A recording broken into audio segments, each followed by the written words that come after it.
Should be under Mike Hawks. Mike Hawks, not Mike Hawks.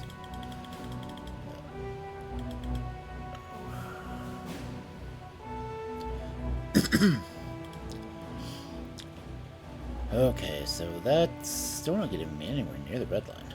That's craziness.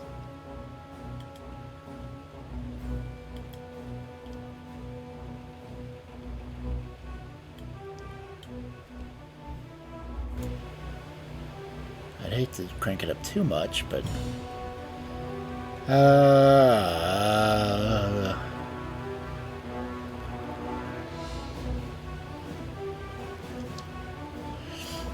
I know I really need to make sure that I pronunciate things properly.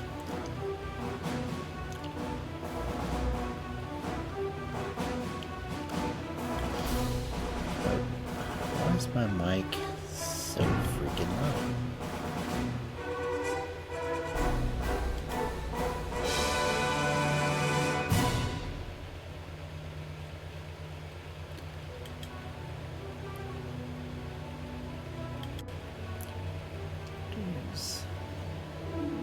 Let's raise the output gain a little. Maybe. Hello? Oh, that might be too much. No, that might be just right. Hold on.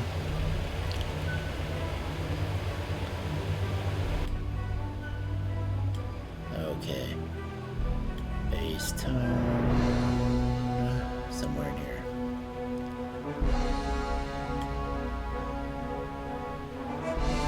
Oh, it dropped down again. Great honk.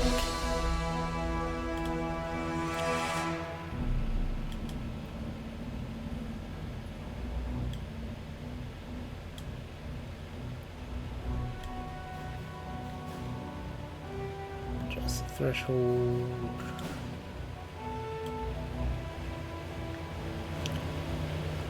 Raise the decibelity.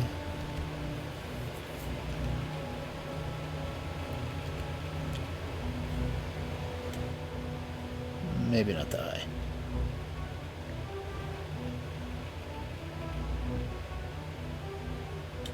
Okay, this looks good. I hope it sounds good.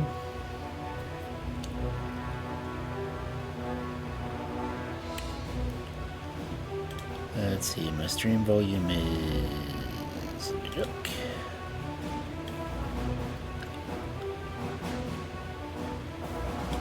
Okay, so if I put it on half, everything seems to be fine. Alright.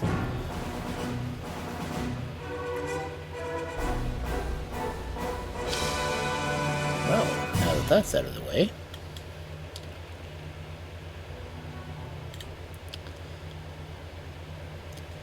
hey, the commercial should be over. At least they better be. Hi, it's Thursday night. And being Thursday night, that means we're back to stories from 221B.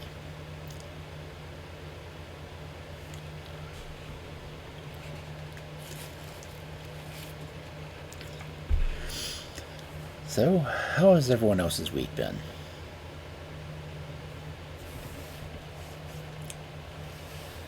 Did I not add... Okay, I do have music here. Why am I not hearing it? It's just very quiet.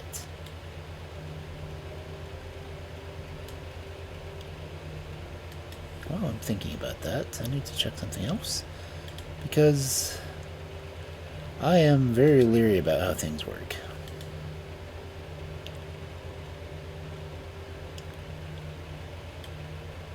Okay. Yeah, it does look like I needed to fix something in another window.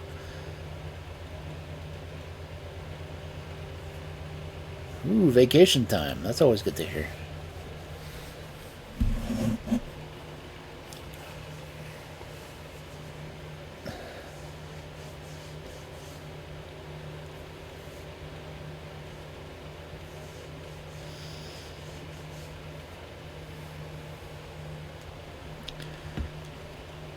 Okay, why does my chat window still have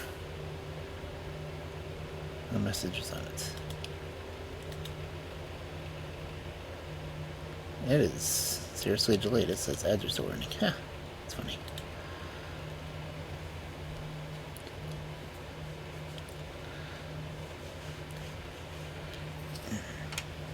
But anyway, we are doing more Sherlock Holmes tonight.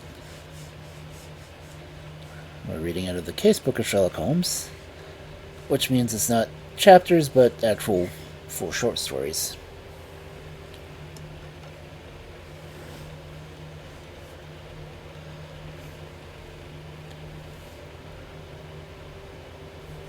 Which unfortunately also means I have very little break time between stories. So. I already looked at the first one, and the first one is 18 pages long.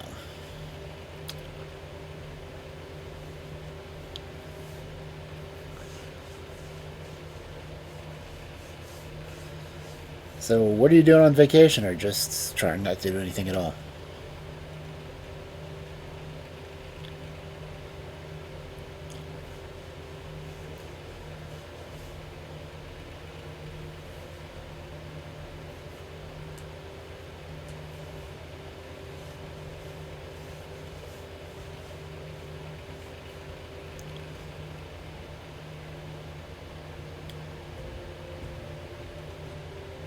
Oh, that's always fun. So they're visiting you, or you're visiting them?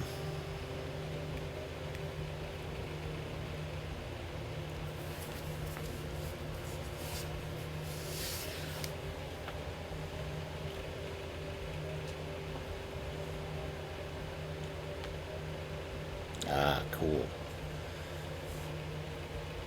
So do they know that you're watching a Wolf Read Stories?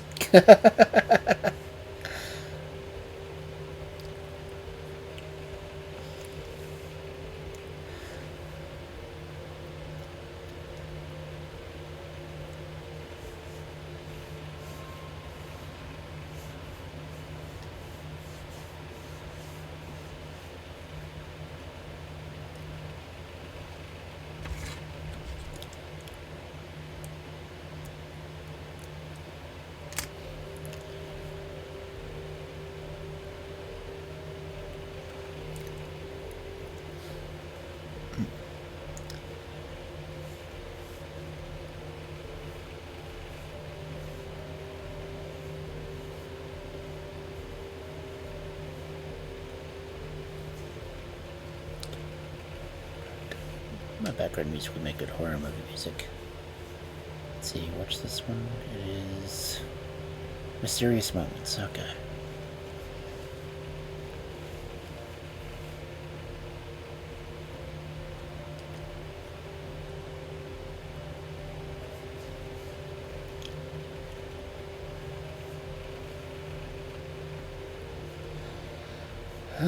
Games and anime. Oh, that's not too bad.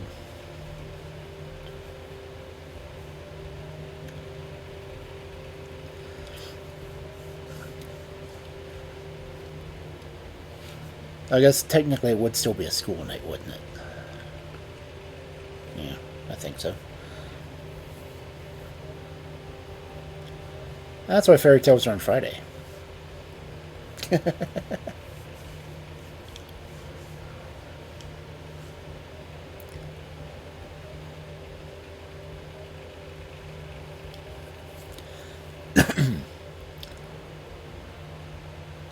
Switch over to study.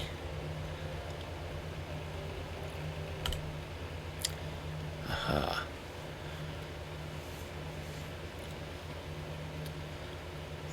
Let's see how long will it take my chat screen to load? There it is.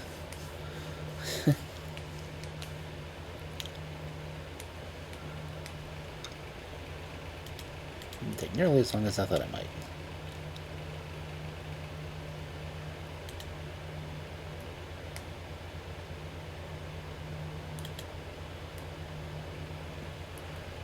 I can't believe I hear my mouse clicking. I didn't think I picked up the microphone that badly. This is one that is supposed to have been released after Sherlock Holmes supposedly died.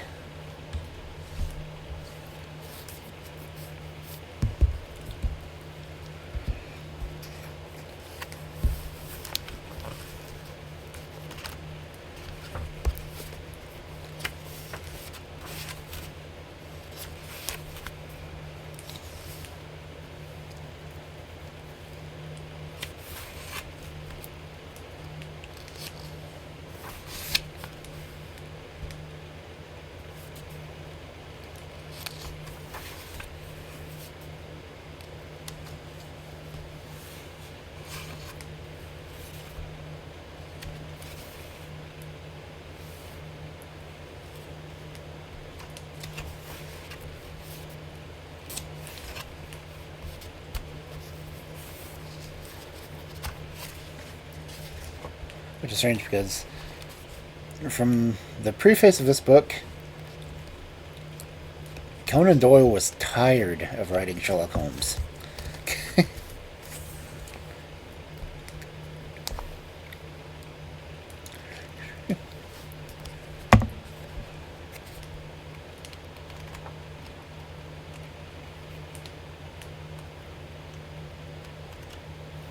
I think this is one where, let's see if I can find where it says it.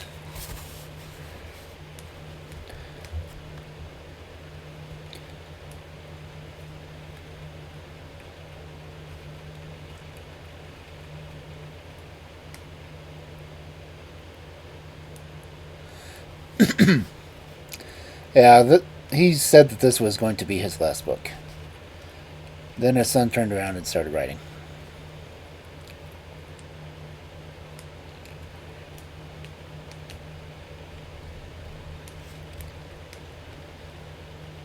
But considering in his preface, he actually says that, let's see. Let's see. The public seemed appreciative and desirous of remorse, so that from the date 36 years ago, they have been produced in a broken series in which now contain no fewer than 56 stories, republished in The Adventures, The Memoirs, The Return, and His Last Bow, and there remain these 12 published during the last few years, which are here produced under the title of Casebook.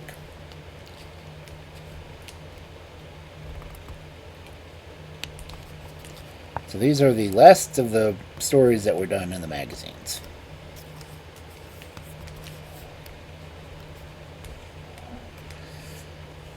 Which is strange because when I put up the vote to see which one to read, they voted for this one instead of the second to last one.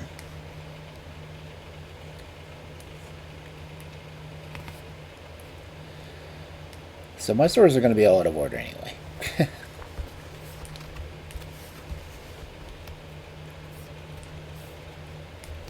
I was like, his final bow was supposed to have been his final bow.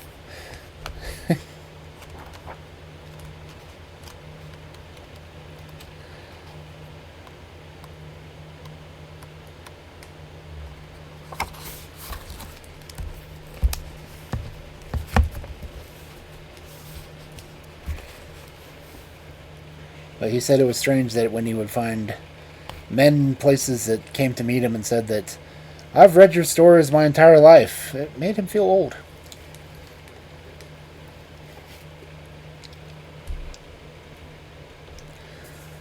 But He had been writing Sherlock Holmes for 36 years.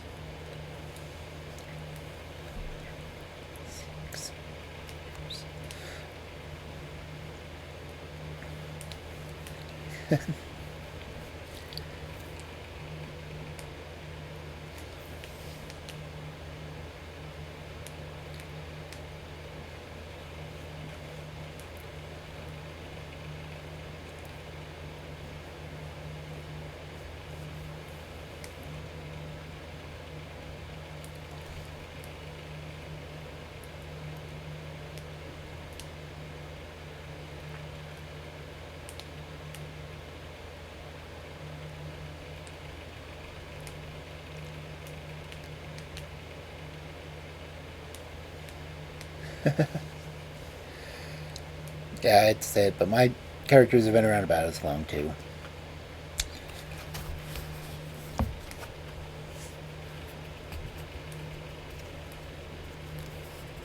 And honestly, the first story that I used the name Valkyrie with was when I was 17.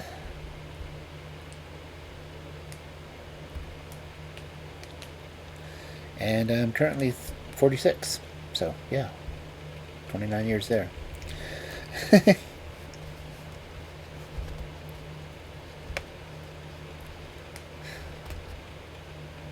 Yeah, 29. Hey, Yeti! Thank you for the raid. And I got dropped on my head.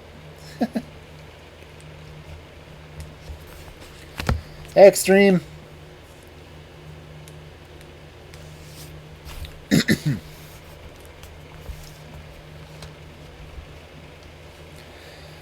High school was so very long ago.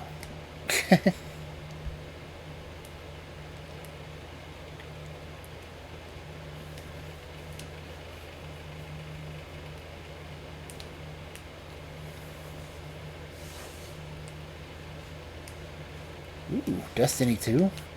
I've got it, but I've never played it. I don't know why. I, I've got a lot of games I haven't played.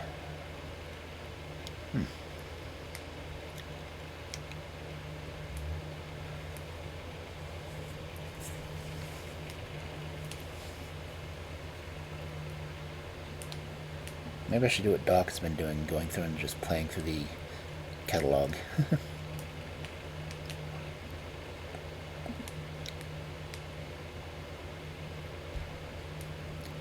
Let's see, which system do you have it on? So I think I've got it on my Xbox. I'd have to look.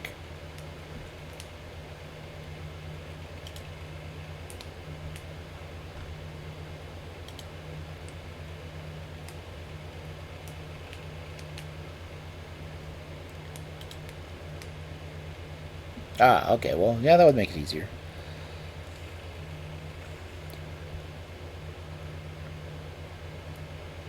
Hey, Guilty!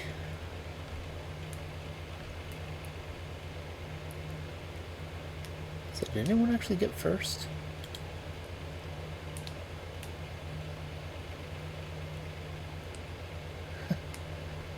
No, no one tagged first. That's funny.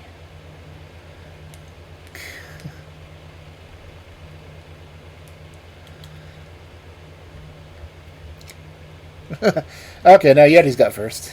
Let's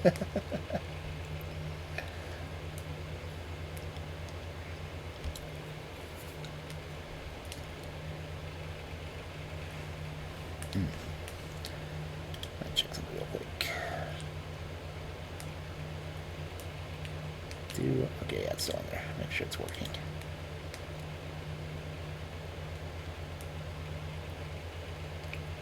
Will it work this time? Yeah, it's working. Okay.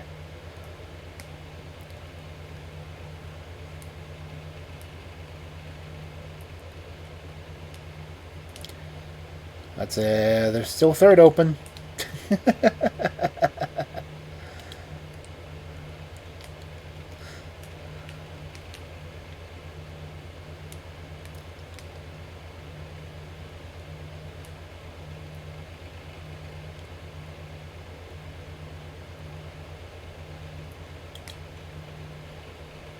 Let's see. Where is it? Where is it? Abbott and Costello were awesome. Yep, fireplace.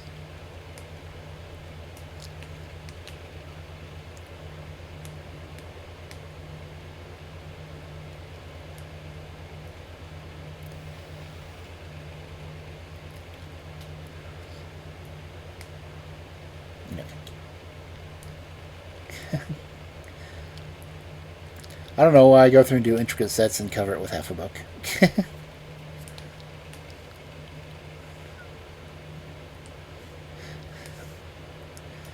Yeah, Abbott and Costello with Universal Monsters is literally my favorite thing ever.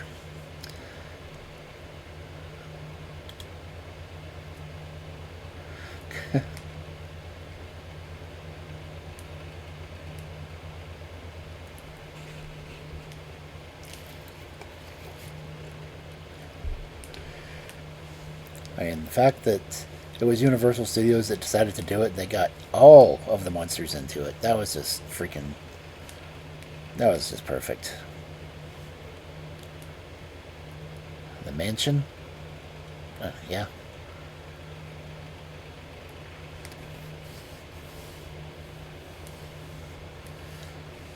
Like, Abbott and Costello did one fairy tale movie, too. I can't remember what the name of it was.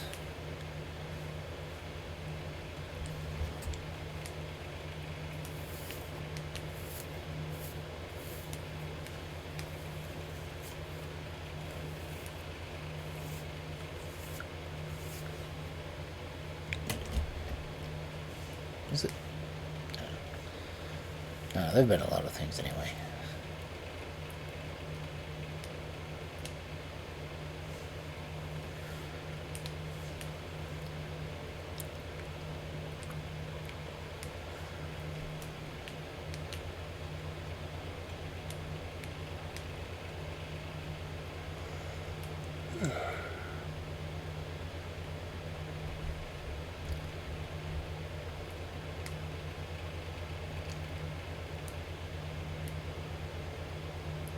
Sit here and watch my fireplace for a while.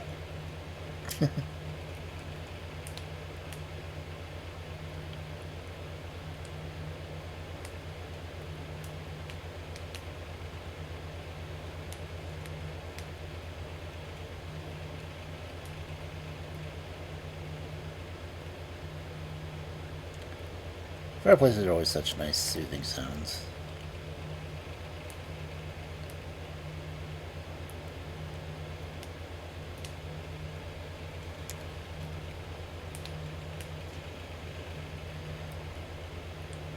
This is actually the scene I originally set up for when I was doing the Christmas readings, and I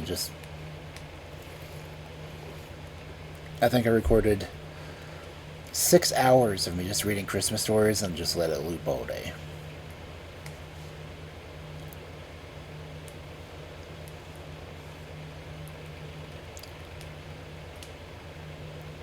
It was the closest I could think of for a Christmas special, so...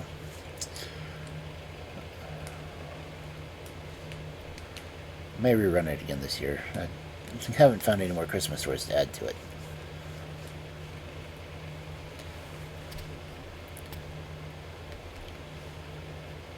What's really strange is I had my chibi model with an elf hat on, and I had it just kind of appearing and disappearing all over the screen while I was doing it. It was fun.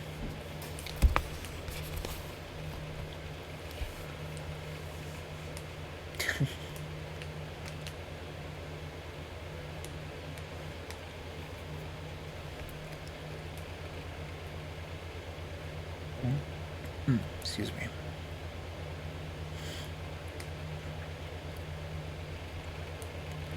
Anyway, I guess I should read.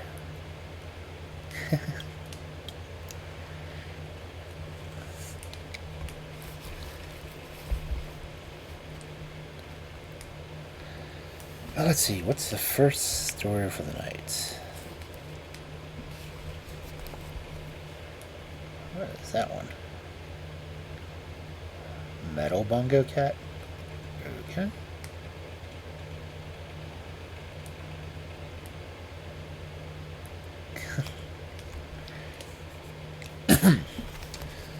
Anyway, the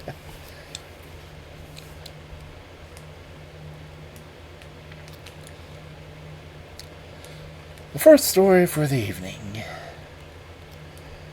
The Adventure of the Mazarin Stone.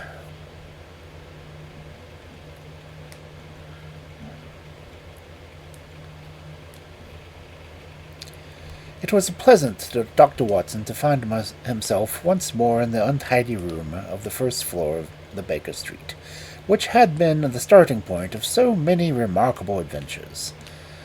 He looked round him at the scientific charts upon the wall, and the acid-charred bench of chemicals, the violin case leaning in the corner, and the coal scuttle which contained the old pipes and tobacco.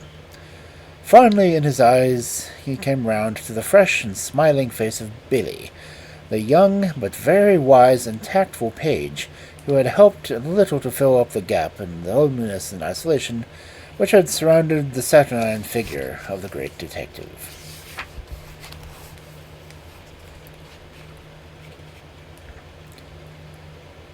"It all seems very unchanged, Billy. Don't you change either. I hope the same can be said of him."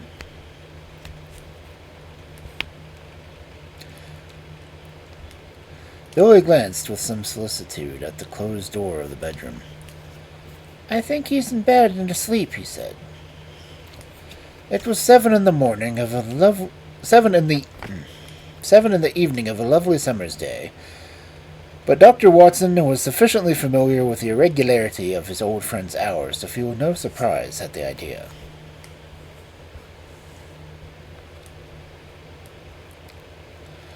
"That means a case, I suppose."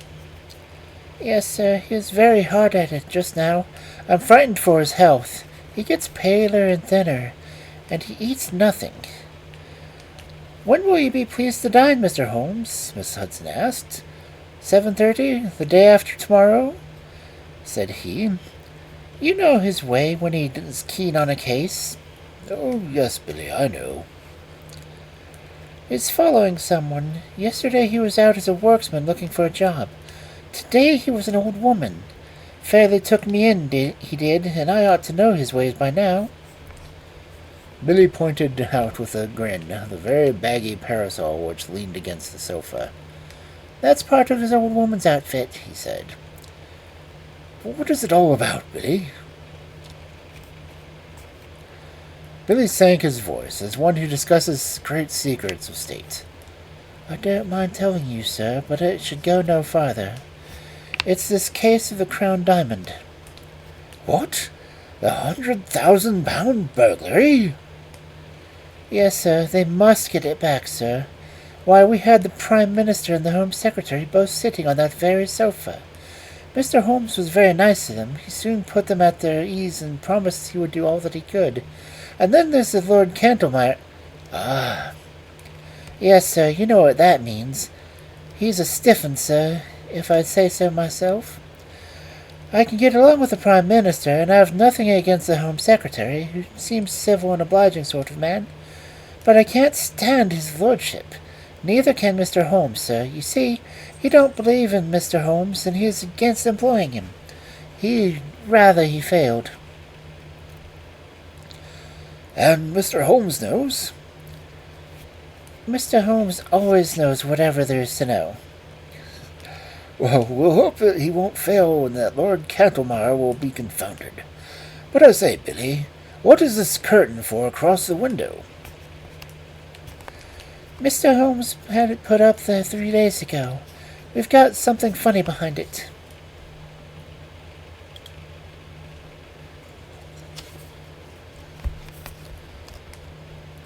Billy advanced and drew away the drapery which screened the alcove of the bow window. Dr. Watson could not restrain a cry of amazement. There was a facsimile of his old friend, dressing gown and all, the face turned 3/4 towards the window and downwards, as though reading an invisible book, while the body was sunk deep in an armchair. Billy detached the head and held it in the air. "We put it at different angles so that it may seem more lifelike. I wouldn't dare touch it if the blind were not down, but when it's up you can see this from across the way." We used something of the sort once before. Before my time, said Billy. He drew the curtain windows apart and looked out into the street. There were folk who watched us from the other yonder. And I see a fellow there now at the window. Have a look for yourself. Watson had taken a step forward when the bedroom door opened and a long, thin form of Holmes emerged. His face drawn and pale, but his step and bearing as active as ever. With a single spring he was at the window and had drawn the blind once more. "That will do, Billy," he said. "You are in danger of your life, then, my boy, and I can't do without you just yet. Well, Watson, it is good to see you in your old quarters again. You come at a critical moment." "So I gather." "You can go, Billy. That boy is a problem, Watson. How far am I justified in allowing him to be in danger?" "Danger of what, Holmes?" "Of sudden death. I'm expecting something this evening." "Expecting what?"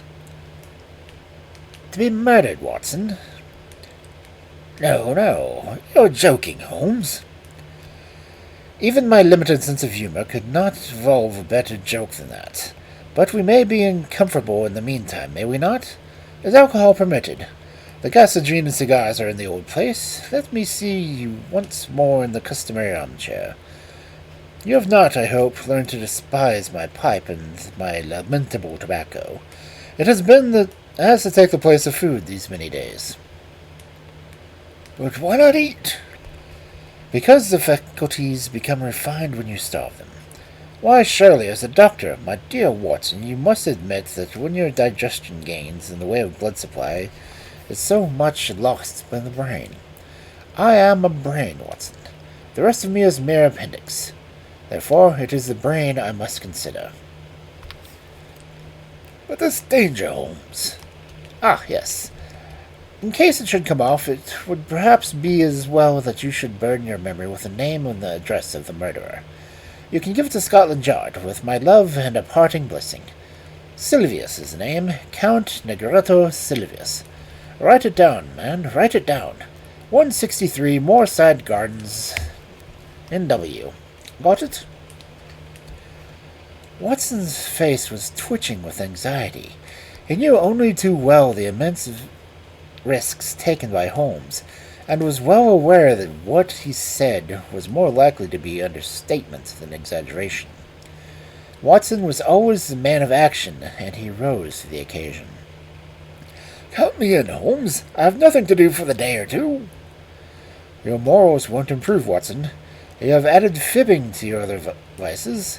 You bear every sign of a busy medical man, with calls on him every hour." "Not such important ones. But can't you have this fellow arrested?" "Yes, Watson, I could. That's what worries him so." "But why don't you?" "Because I don't know where the diamond is." "Ah, Billy told me it's the missing crown jewel." "Yes, the great yellow Mazarin stone. I've cast my net and I have my fish, but I have not got the stone. What in the use of taking them? We can make the world a better place by laying them in by the heels, but that is not what I'm out for. It's the stone that I want." "And this Count Silvius one is your fish." "Yes, and he has a shark. He bites. The other is Sam Merton, the boxer. Not a bad fellow, Sam, but the Count has used him. Sam's not a shark. He is a great big silly bull-headed curmudgeon. But he's flopping about in my net all the same." "Where is this Count Silvius?" "I've been at his very elbow all the morning. You've seen me as an old lady, Watson. I was never more convincing. He actually picked up my parasol for me once. 'By your leave, madam,' said he, half Italian, you know, and with the southern graces of manner when in the mood, but a devil incarnate when in the other mood. Life is full of whimsical happenings, Watson." "It might have been tragedy." "Well, perhaps it might. I followed him to old Stausenbe's workshop in the Minories. Straubenzee made an air gun. A very pretty bit of work, as I understand, and I rather fancy it is the opposite window at the present moment. Have you seen the dummy? Of course, Billy showed it to you. Well, it may get a bullet through its beautiful head at any moment. Ah, Billy, what is it? The boy had reappeared in the room with a card upon a tray. Holmes glanced at it with raised eyebrow and an amused smile. The man himself. I had hardly expected this. Grasp the nettle, Watson. The man of nerve. Possibly you have heard of his reputation as a shooter of big game. It would indeed be a triumphant ending to his excellent sporting record if he added me to his bag.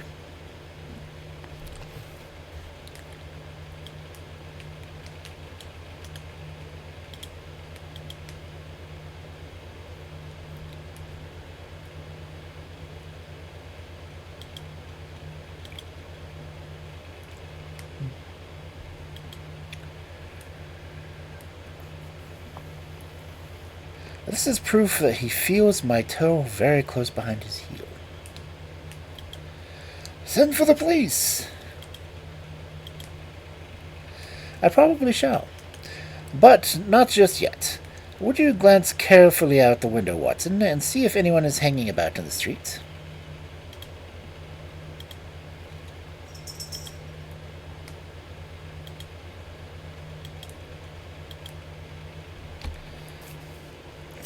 Watson looked warily around the edge of the curtain. Yes, there's one rough fellow near the door. That will be Sam Merton, the faithful but rather fatuous Sam.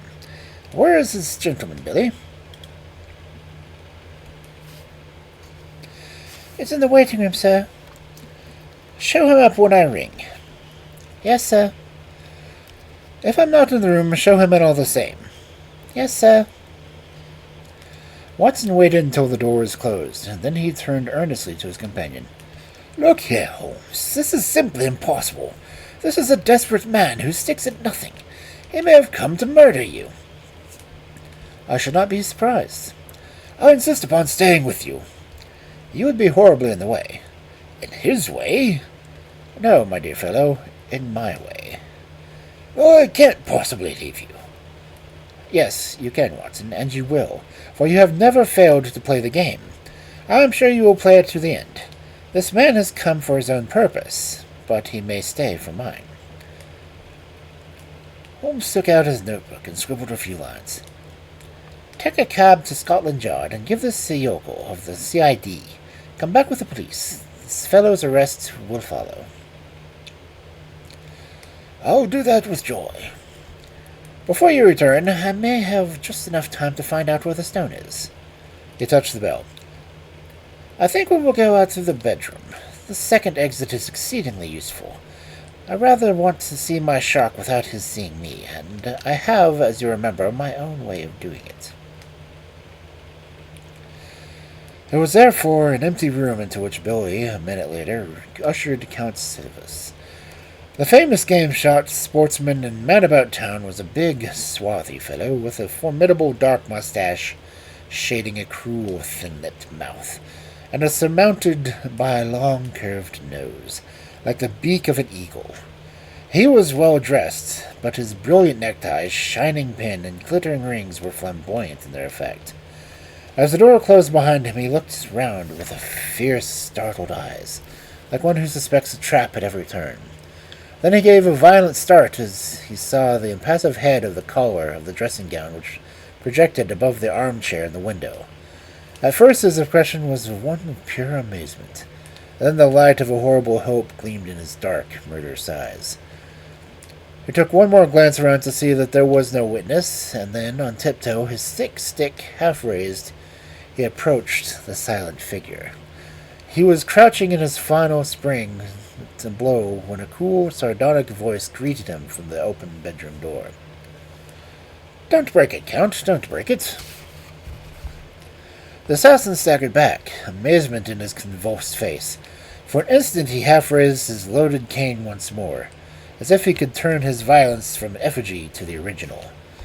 But there was something in the steady gray eye and mocking smile which had caused his hand to sink to his side. It's a pretty little thing, said Holmes, advancing towards the image. Taverner, the French modeler, made it. He is as good at waxworks as your friend Sasma is at air guns. Hang on, sir, what do you mean? Put your hat and stick on the side table, pray you. Pray, take a seat. Would you care to put your revolver out also? Ah, very good, if you prefer to sit upon it. Bye, Eddie.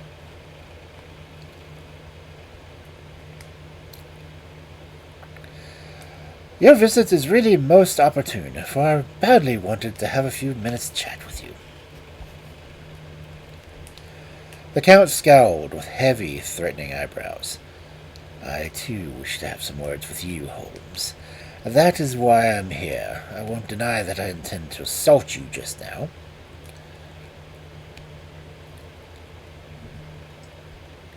Holmes swung his leg on the edge of the table. I rather gathered that you had some idea of the sort in your head, he said.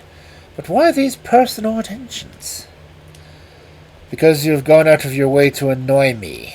Because you have put your creatures upon my track.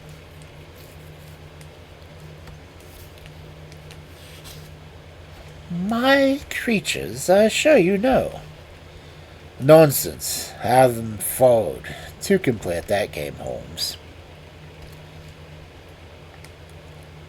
It's a small point, Count Silius, but perhaps you would kindly give me your prefix when you address me. You can understand that, with my routine of work, I should find myself on familiar terms with half the rogues' gallery, and you will agree that exceptions are invidious. Well, Mr. Holmes, then. Excellent, but I assure you that you are mistaken about my allied agents. Count Silvius laughed contemptuously. Other people can observe as well as you. Yesterday there was an old sporting man. Today there was an elderly woman. They held me in view all day. Really, sir, you compliment me. The old Baron Dodson said the night before he was hanged that in my case what the law had gained the stage had lost. But now you will give my little impersonations your kindly praise? It was you?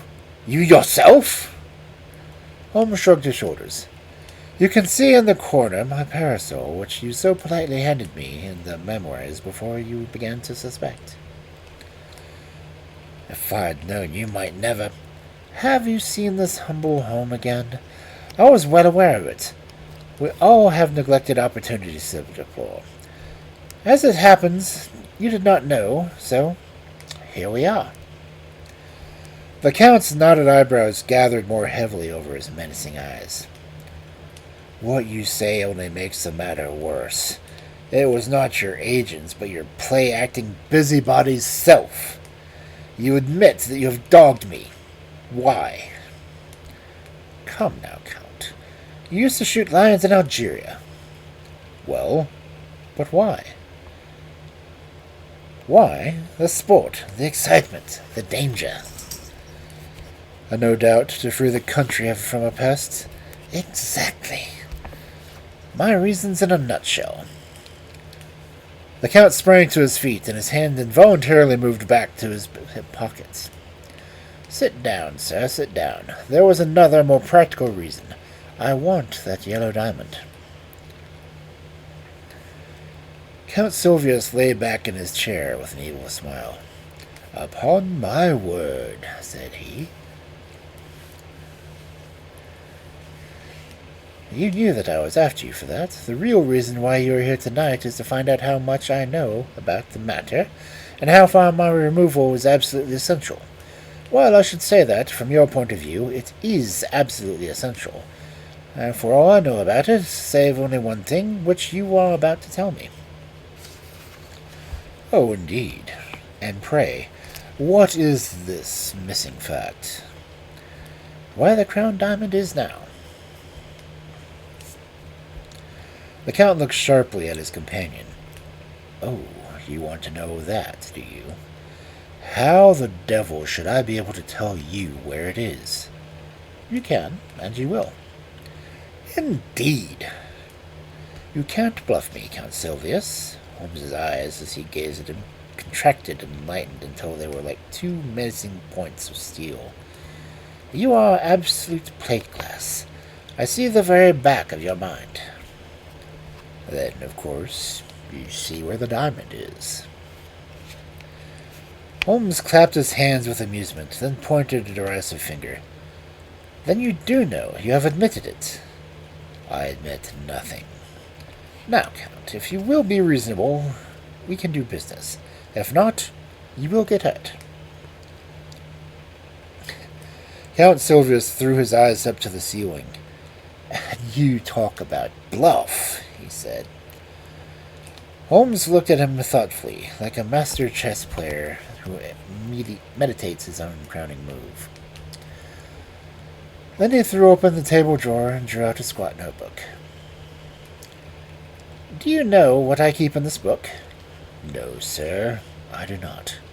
You. Me? Yes, sir. You. You are all here, every action of your vile and dangerous life. Damn you, Holmes, cried the Count, his eyes blazing. There are no limits to my patience.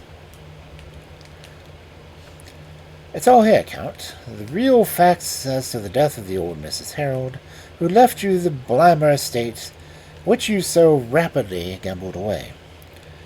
You're dreaming. And the complete life history of Miss Minnie Warrender. Tut. Will make nothing of that. Plenty more here, Count. Here's the robbery in the train deluxe of the Riviera on February 13th, 1892. Here's the forged check in the same year to the Credit Lyonnaise. No, you're wrong there. Then I am right on the others. Now, Count, you're a card player.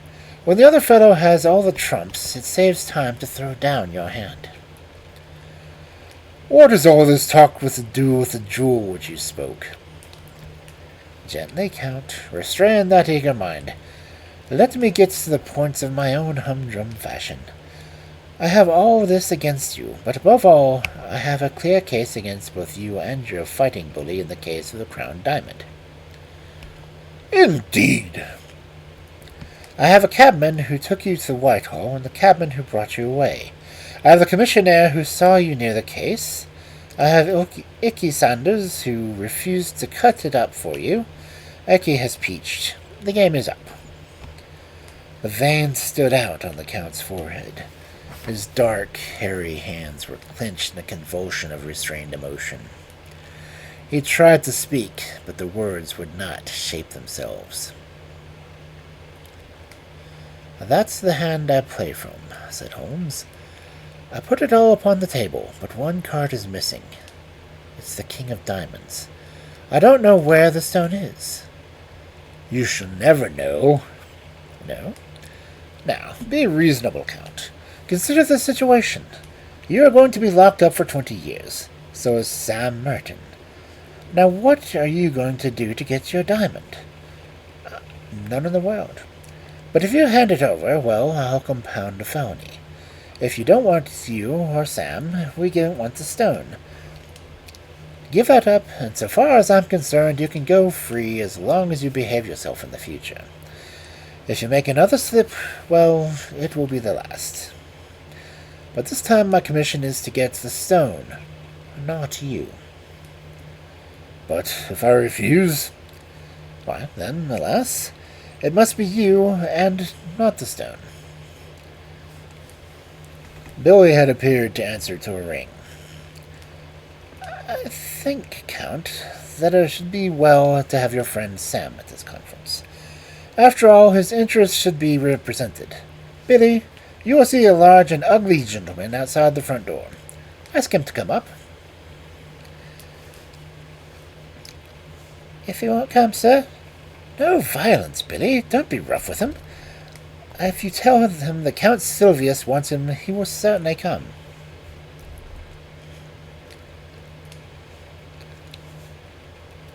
What are you going to do now? Asked the Count as Billy disappeared. My friend Watson was with me just now. I told him that I had a shark and a gudgeon as my net. Now I'm drawing the net up, so they can come together. The Count had risen from his chair, and his hand was behind his back. Holmes held something half protruding from the pocket of his dressing gown.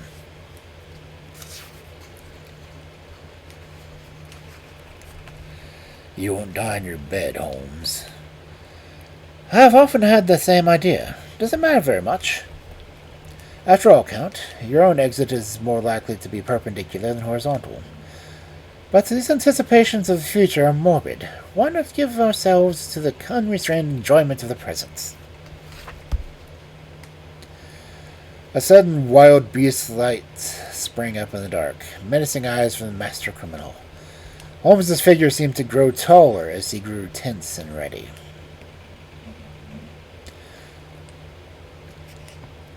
It is no use for you fingering a revolver, my friend, he said in a quiet voice. You know perfectly well that you dare not use it, even if I gave you time to draw it. Nasty, noisy things revolvers count. Better to stick to air guns.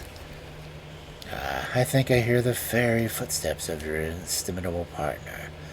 Good day, Mr. Merton. Rather dull in the street, is it not? The prize-fighter, a heavily built young man with a stupid, obstinate, slab-sided face, stood awkwardly at the door, looking about him with a puzzled expression. Holmes's debonair manner was a new experience, and though he vaguely felt that it was hostile, he did not know how to counter it.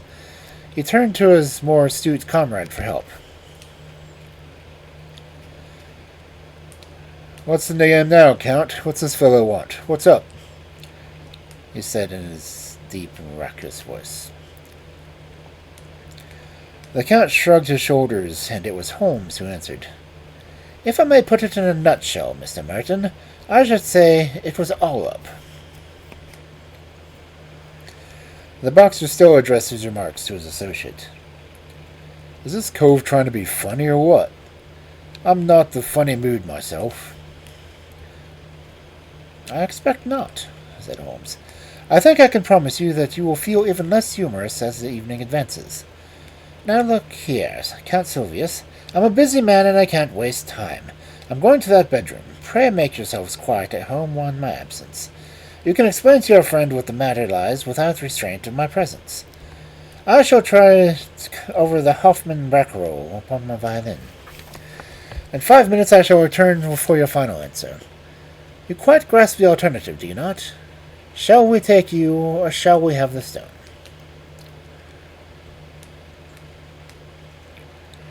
Holmes withdrew, picking up his violin from the corner as he passed. A few moments later, the long-drawn, wailing notes of that most haunting of tunes came faintly through the closed door of the bedroom.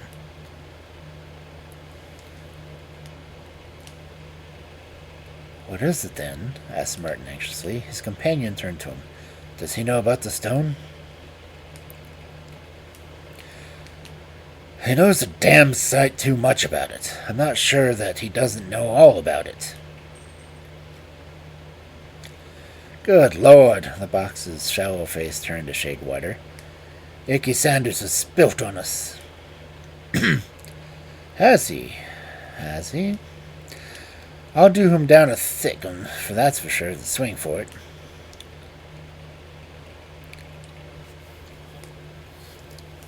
"That won't help us much. We've got to make up our minds what to do." "Half a moat," said the boxer, looking suspiciously at the bedroom door. "Here's a leery cove that wants watching. I suppose he's not listening?" "How can he be listening with that music going on?" "That's right. Maybe someone's behind a curtain. Too many curtains in this room." As he looked around, he suddenly saw for the first time the effigy in the window, and stood staring and pointing, too amazed for words. "Tut, it's only a dummy," said the Count. "Fake, is it? Well, strike me. Madame Tussaud, ain't it?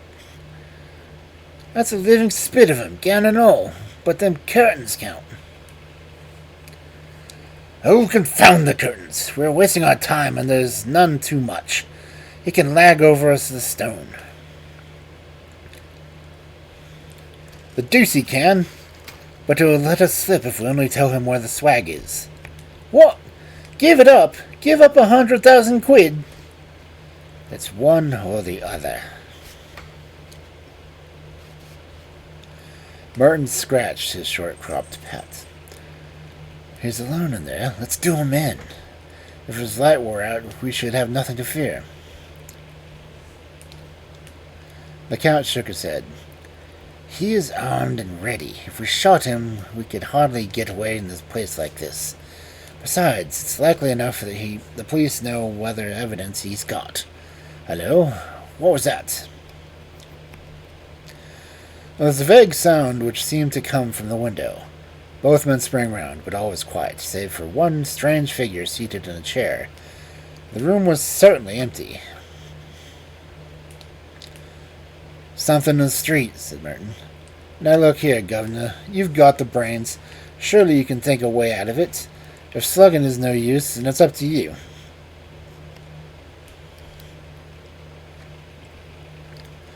I've fooled better than he, the Count answered. The stone is here in my secret pocket. I take no chances of leaving it about. It can be out in England tonight and cut in 4 places in Amsterdam before Sunday. He knows nothing of Van Setter. I thought Van Setter was going next week. He was, but now he must get off the next boat. One or the other he must slip around the stone to Lime Street and tell him. But the fourth bottom ain't ready. Well, he must take it as it is and chance it. There's not a moment to lose. Again, with a sense of danger which becomes an instant with the sportsman, he paused and looked at the window. Yes, it was surely from the streets that the faint sound had come. As to Holmes, he continued, we can fool him easily enough. You see, the damn fool won't arrest us if he can get the stone. Well, we'll promise him the stone. He'll put it in the wrong track on it. Before he finds it is the wrong track, we'll be in Holland, and we'll be out of the country. Sounds good to me, cried Cameron with a grin. Go on and tell the Dutchman to get a move on him. I'll see the sucker and fill him up with bogus confession. I'll tell him that the stone is in Liverpool. Confounding that whining music, it gets on my nerves. But the time he finds it isn't in Liverpool, it will be in the quarters and we'll be on the deep water. Come back here, out of the line of that keyhole. Here's the stone.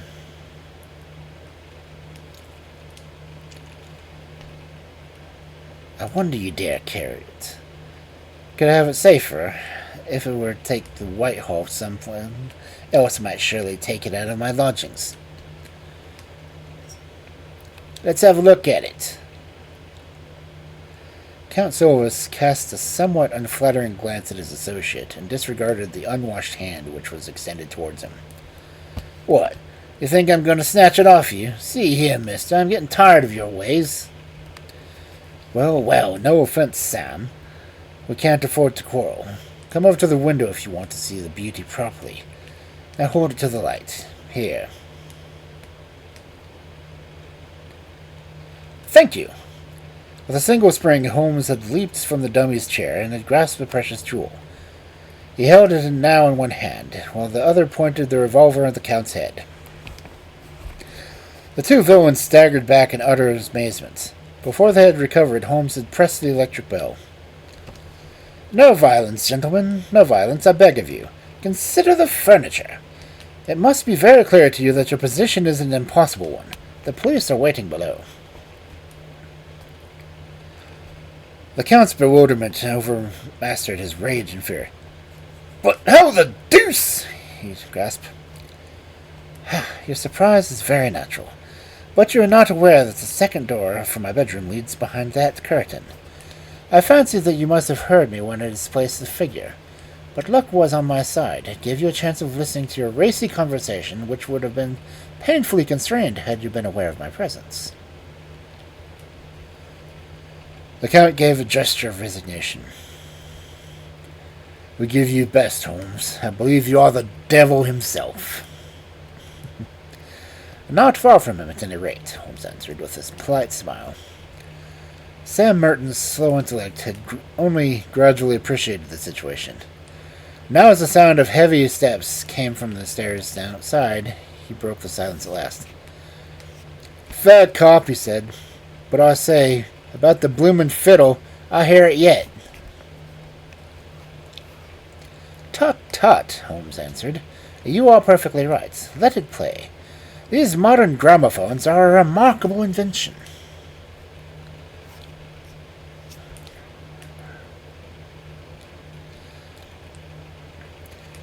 There was an inrush of police. The handcuffs clicked and the criminals were led to a waiting cab. Watson lingered with Holmes, congratulating him upon the fresh leaf added to his laurels. Once more their conversation was interrupted by the imperturbable Billy with his card tray.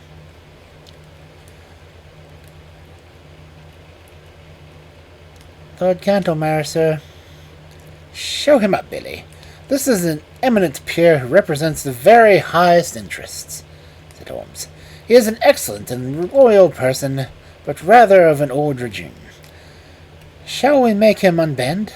Dare we venture upon a slight liberty? Who knows what we conjecture? Nothing of what has occurred. The door opened to admit a thin, austere figure with a hatchet face and drooping mid-Victorian whiskers of a glossy blackness which hardly corresponded with her rounded shoulders and feeble gait. Holmes advanced affably and shook an unresponsive hand. How do you do, Lord Cantlemire? It's chilly for this time of year, but rather warm indoors. May I take your overcoat? No, I thank you. I will not take it off. Holmes laid his hand insistently upon the sleeve. Pray allow me. My friend Dr. Watson would assure you that these charges of temperature are most insidious. His lordship shook himself free with some impatience. I am quite comfortable, sir, and I have no need to stay. I have simply looked in to know how your self-appointed task was progressing. It is difficult, very difficult. I feared that you would find it so. There was a distinct sneer in the old courtier's words and manner.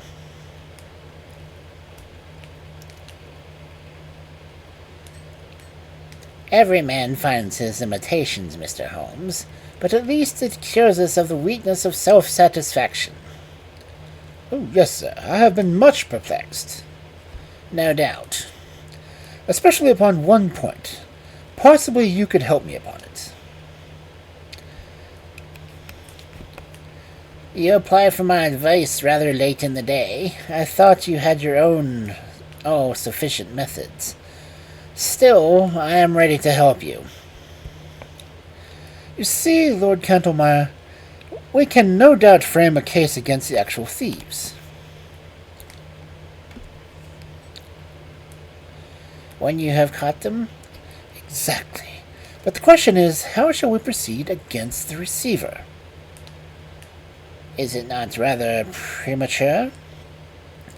It is all well to have our plans ready. Now, what would you regard as the final evidence against the receiver? The actual possession of the stone. Would you arrest him upon that? Most undoubtedly. Holmes seldom laughed, but he got as near it as his old friend Watson could remember. In that case, my dear sir, I shall be under painful necessity to advising your arrest. Lord Cantlemire was very angry. Some of the ancient fires flickered up to his sallow cheeks. You take great liberty, Mr. Holmes. In 50 years of official life I cannot recall such a case. I am a busy man, sir, engaged upon important affairs, and I have no time or taste for foolish jokes. I may tell you frankly, sir, that I have never been a believer in your powers, and that I have always been in the opinion that the matter was far safer in the hands of the regular police force. Your conduct confirms my conclusions. I have the honor, sir, to wish you a good evening. Holmes had swiftly changed his position, and was between the pier and the door. One moment, sir, he said. To actually go off with the Mazarin stone would be more serious offense than to be found in temporary possession of it. Sir, this is intolerable. Let me pass.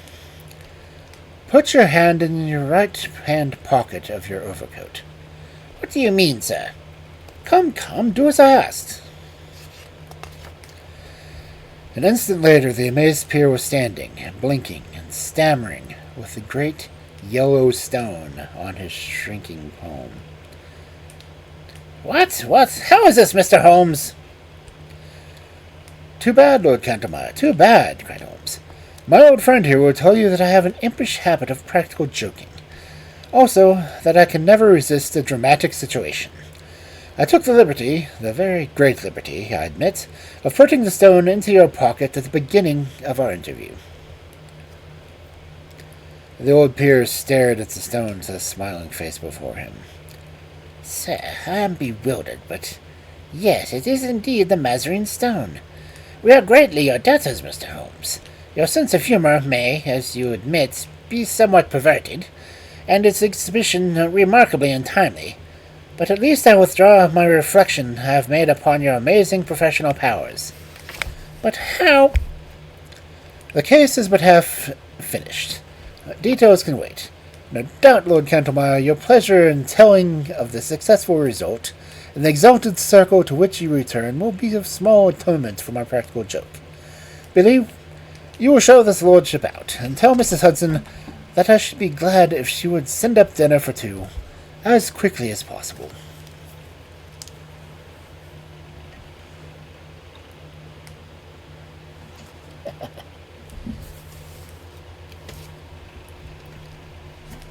That's always funny.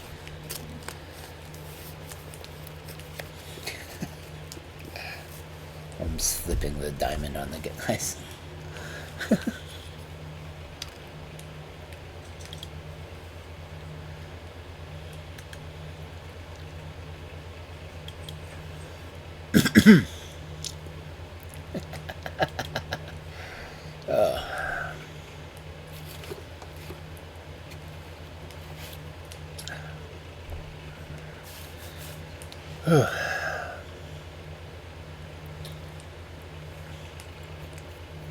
Well, that wouldn't take as long as I thought it might.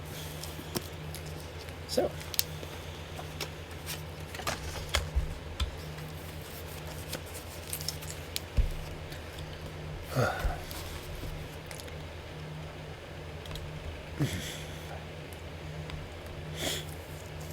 Is there actually an ad going? Is it a full screen ad, or is it one of those around that I hope they're supposed to do?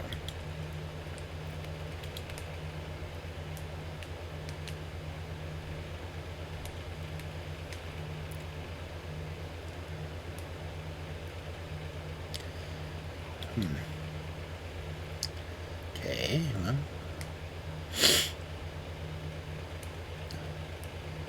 Ouch. Okay, it's not showing up on my backup account. Hold on. Let's check something.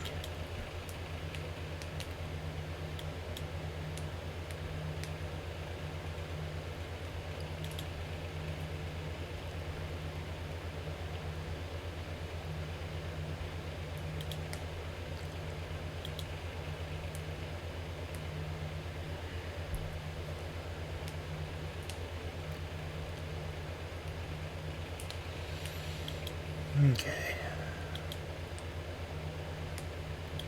Oh, my computer's trying to freeze. I hate it when it does that. Especially when it cancels out me being able to watch my own stream.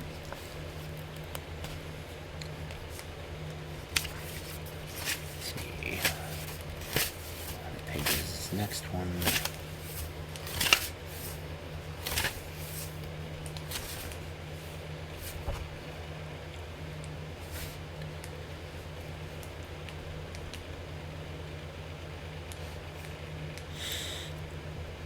Okay, this one looks like it's roughly 18 pages as well, so.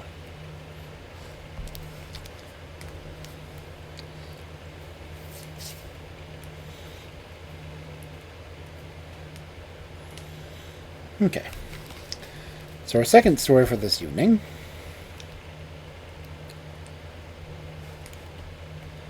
it was kind of strange that that one wasn't narrated by Watson. I don't think I've seen a Sherlock Holmes story that wasn't narrated by either Watson or Holmes.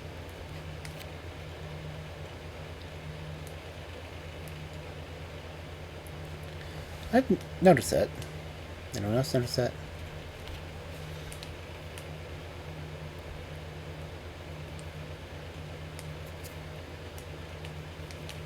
And it wasn't said like it was written by Holmes. That's odd.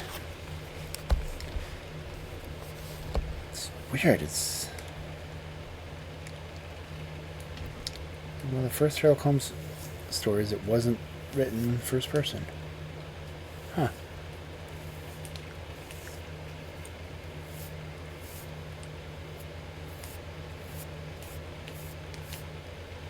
I'm used to Sherlock Holmes being written first person, either by Watson or... That's crazy. Anyway, this next one is, again, by appearing like it's done by Watson, so... That way I at least know which voice I'll be using to read it. That's why I was so confused on the other one. Huh.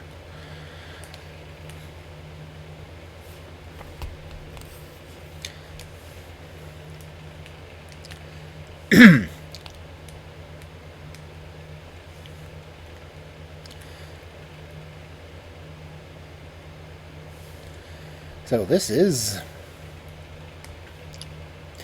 The Adventure of the Three Gables. I don't think that any of my adventures with Mr. Sherlock Holmes opened so quite abruptly or so dramatically as that which I associate with the Three Gables. I had not seen Holmes for some days, and had no idea of the new channel into which his activities had been directed. He was in a chatty mood that morning, however, as he had just settled me into my well-worn low armchair on one side of the fire, while he had curled up with his pipe in his open mouth upon the opposite chair, when our visitor arrived. If I had said that a mad bull had arrived, it would have given a clear impression of what had occurred. The door had flown open, and a huge negro had burst into the room. He would have been a comic figure if he had not been terrific, for he was dressed in a very loud grey check suit with a flowing salmon-colored tie. His broad face and flattened nose were thrust forward, as his sullen dark eyes, with a smoldering green of malice in them, turned from one of us to the other. "Which of you gentlemen is Massa Holmes?" he said. Holmes raised his pipe with a languid smile. "Oh, it's you, is it?" said our visitor, coming with an unpleasant, stealthy step around the angle of the table. "See here, Massa Holmes, you keep your hands out of other folks' business. I leave folks to manage their own affairs. You got that, Massa Holmes?" "Keep on talking. It's fine." "Oh, it's fine, is it?" growled the savage. "It won't be so damn fine when I have trim up on you a bit. I've handled your kind before, and they didn't look fine when I was through with them. Look at that, Massa Holmes." He swung a huge knotted lump of a fist under my friend's nose. Holmes examined it closely with the air of great interest. "Were you born, sir, or did it come by degrees?" It might have been the icy coolness of my friend, or it may have been the slight clatter which I made as I picked up the poker. In any case, our visitor's manner became less flamboyant. "Well, I've given you fair warning," he said. "I've a friend that's interested in you Haraway. You know what I meanin'. And he don't intend to have no buttin' in by you. Got that? You ain't the law, and I ain't the law either. And if I come to you, I'll also be in hand. You won't forget it." "I've wanted to meet you for some time," said Holmes. "I won't ask you to sit down, for I don't like the smell of you. But aren't you Steve Dixie, the bruiser?" "That's my name, Massa Holmes, and you'll put it through it, and if you give my lip any." Damn. "It certainly is the last thing you need," said Holmes, staring at the visitor's hideous mouth. "But it was the killing of young Perkins outside Holborn Bar. What, you're not going?" The negro sprung back, and his face was leaden. "I won't listen to you talk so much," he said. "What I have to do with their Perkins, Massa Holmes? I was training at the Bull Ring in Birmingham when this boy done got into the trouble." Yes, you'll tell the magistrate about it, Steve, said Holmes. I've been watching you on Barney Stockdale. So help the Lord, Massa Holmes. That's enough. Get out of it. I'll pick you up when I want you. Morning, Master Holmes. I hope there ain't no hard feelings about this here visit. There will be unless you tell me who sent you. Why, there ain't no secret about it, Master Holmes. There was that same gentleman that you had just done mention. And who set him up on it? So help me, I don't know, Master Holmes. He just say, Steve, you go see Mr. Holmes and tell him his life ain't safe if he go down Harrow way. And that's the whole truth. Without warning for further questioning, our visitor bolted out of the room almost precipitately as he had entered. Holmes knocked out the ashes from his pipe with a quiet chuckle. I am glad you were not forced to break his woolly head, Watson. I observed your maneuvers with the poker, but he is rather a harmless fellow. A great, muscular, foolish, blustering baby, and easily cowed, as you have seen. He is one of the Spencer John gang, and has taken part in some dirty work of late, which I may clear up when I have the time. His immediate principal, Barney, is a more astute person. They specialize in assaults, intimidation, and the like. What I want to know is, who is at the back of them on this particular occasion? But why do they want to intimidate you? It is this Harrow Weald case. It decides to look into the matter. And if it's worth someone's while to take so much trouble, there must be something in it. But what is it? I'm going to tell you when you had this comic interlude. Here's Miss Malberry's note. If you care to come with me, we will wire her and go out at once. Dear Mr. Sherlock Holmes, I read, I have the succession of strange incidents occurred to me in connection with this house, and I should much value your advice. You would find me at home any time tomorrow. The house is within a short walk of Weald Station. I believe that my late husband, Mortimer Maberly, was one of your early clients. Yours faithfully, Mary Maberly. The address was 3 Gables, Harrow Weald.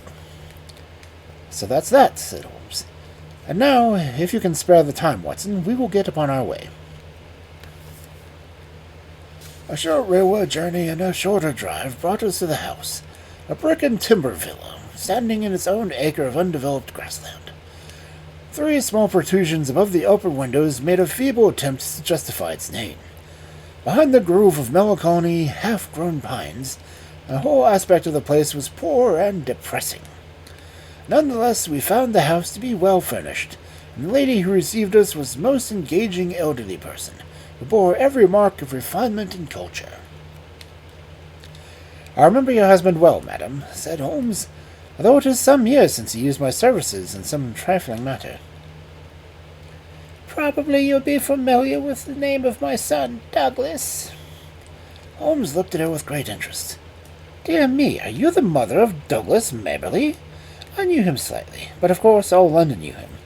What a magnificent creature he was. Where is he now? Dear Mr. Holmes, he's dead.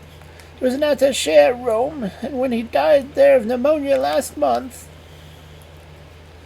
I'm so sorry. One could not contend death with such a man. I've never known anyone so vitally alive. He lived intensely, every fibre of him. So intensely, Mr. Holmes? That was the ruin of him. You remember him as he was, debonair and splendid. You did not see the moody, morose, brooding creature into which he developed. His heart was broken. In a single month I seemed to see my gallant boy turn into a worn-out, cynical man. A love affair? A woman? Or a fiend? Well, it was not to talk of my poor lad that I asked you to come, Mr. Holmes. Dr. Watson and I are at your service. There have been some strange happenings. I have been in this house for more than a year now, and as I wish to lead a retired life, I have seen little of my neighbors. 3 days ago I had a call from a man who said that he was a house agent. He said that this house would exactly suit a client of his, and that if I would part with it, money would be no object. It seemed to me very strange, as there were several empty houses on the market which appeared to be equally eligible, but I naturally wasn't interested in what he said. I therefore named a price which was £500 more than I gave. He at once closed with the offer, and added that his client desired to buy the furniture as well, and I would put a price upon it. Some of this furniture is from my old home, and it is, as you see, very good, so that I named him a good round sum. To this also he at once agreed. I had always wanted to travel, and the bargain was so good a one that it really seemed that I should be my own mistress for the rest of my life. Yesterday the man arrived with an agreement all drawn out. Luckily I showed it to Mr. Sutro, the lawyer, who lives in Harrow.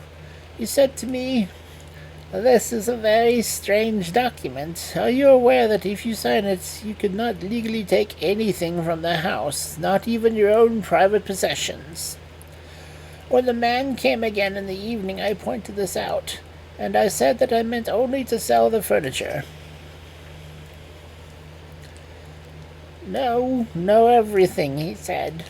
"But my clothes, my jewels—" Well, some concession might be made for your personal effects, but nothing shall go out of the house unchecked. My client is a very liberal man, but he has his fads and his own way of doing things. It is everything or nothing with him." "Then it must be nothing," I said, and there was a matter that was left, but the whole thing seemed to me so unusual that I thought, Here we had an extraordinary interruption. Holmes raised his hand for silence. Then he strode across the room, flung open the door, and dragged in a great gaunt woman who he seized him by the shoulder. She entered with ungainly struggles, and some large, awkward chicken, torn squawking out of its coop. "Leave me alone! What are you doing for?" she screeched. "Why, Susan, what is this?" "Well, ma'am, I was coming in to ask if the visitors were staying for lunch when this man jumped out at me."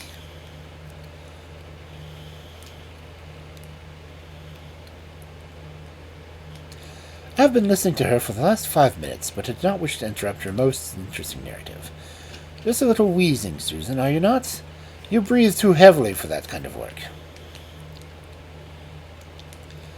Susan turned a sulky but amazed face upon her captor. "Who'll be you, anyhow? And what right you have of pulling me around like this?" It was merely that I wished to ask a question in your presence. Did you, Mrs. Waverley, mention to anyone that you were going to write to me and consult me? "No, Mr. Holmes, I did not." Who posted your letter? "Susan did." Exactly. Now, Susan, to whom was it that you wrote a note or sent a message to say that your mistress was asking for advice from me? "It's a lie. I sent no message." Now, Susan, wizzy people may not live long, you know. It's a wicked thing to tell fibs. Whom did you tell? "Susan," cried her mistress, "I believe you're a bad, treacherous woman. I remember now that you saw you speaking with someone over the hedge." "That was my own business." Suppose I should tell you that it was Barney Stockdale to whom you spoke, said Holmes. "Well, if you know, what do you want to ask for?" I was not sure, but I am now. Well, now, Susan, it will be worth £10 to you if you tell me who's at the back of Barney. "Someone that could lay down £1,000 for every 10 you have in the world."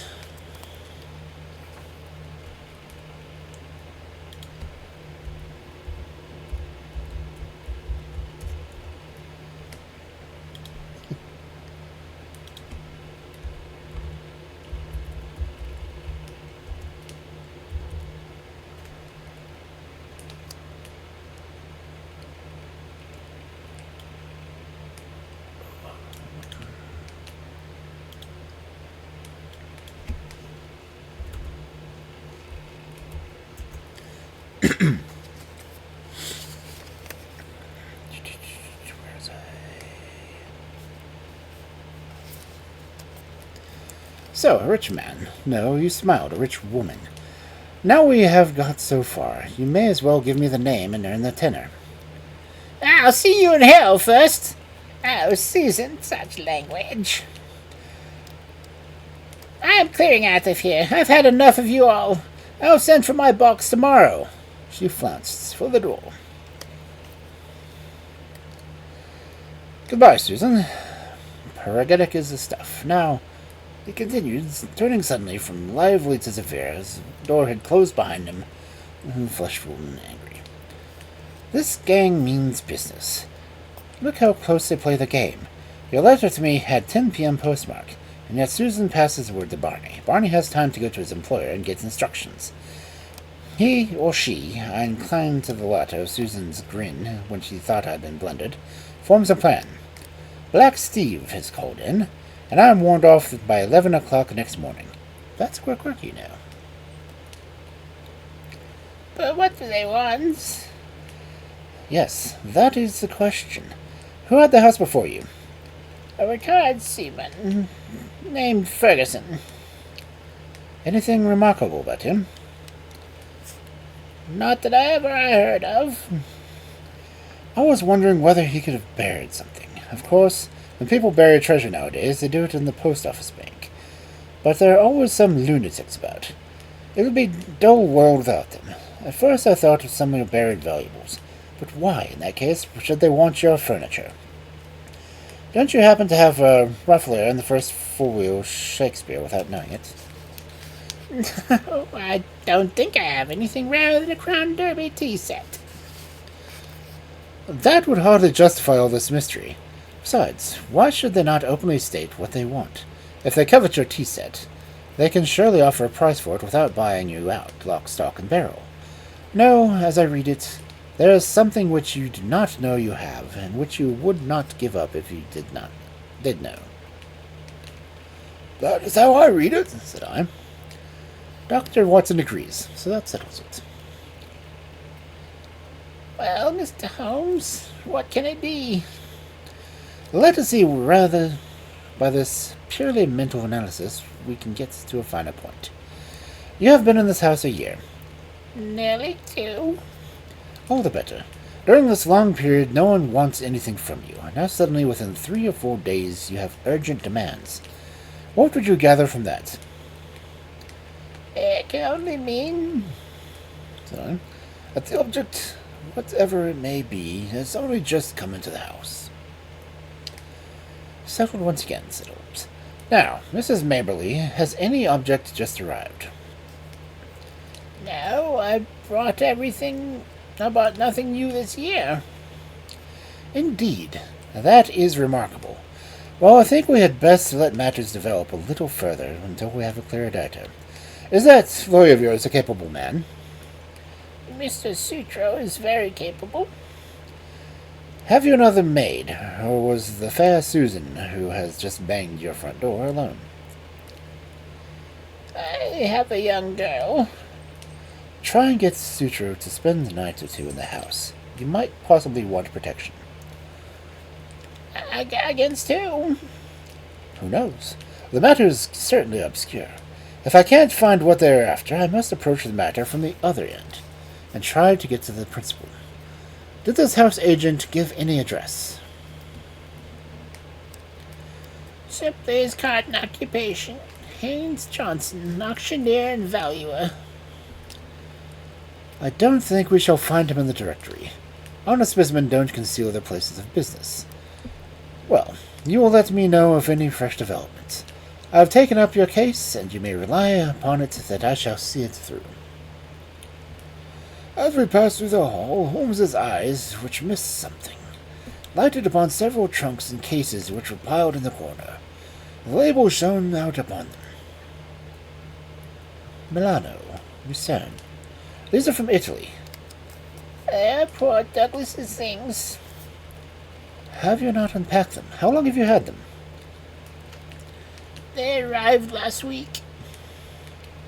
But you said, why, surely this might be the missing link. How do we know that there is not something of value there? You could possibly be Mr. Holmes. Poor Douglas only had his pay and a small annuity. What could he possibly have of value? Holmes was lost in thought. Delay no longer, Mrs. Mabley, he said at last. Have these things taken upstairs to your bedroom. Examine them as soon as possible and see what they contain. I will come tomorrow and hear your report. It was quite evident that the Three Gables was under very close surveillance, for as we came round the high hedge at the end of the lane, there was a negro prize-fighter standing in the shadow. We came on him quite suddenly, and a grim and menacing figure he looked in the lonely place. Holmes clapped his hand to his pocket. Looking for a gun, Master Holmes?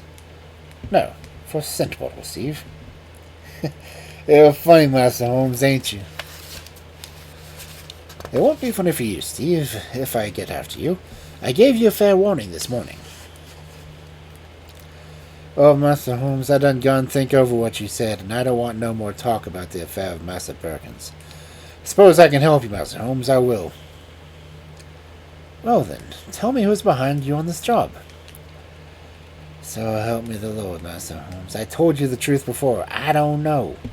My boss Barney gives me the orders, and that's all. Well, just bear in mind, Steve, that the lady in this house and everything under the roof is under my protection. Don't you forget it. All right, Master Holmes, I'll remember. I've got him thoroughly frightened for his own skin, Watson, Holmes remarked as we walked on. I think he would double-cross his employer if he knew who he was. It was lucky I had some knowledge of Spencer John crowd, and that Steve was one of them.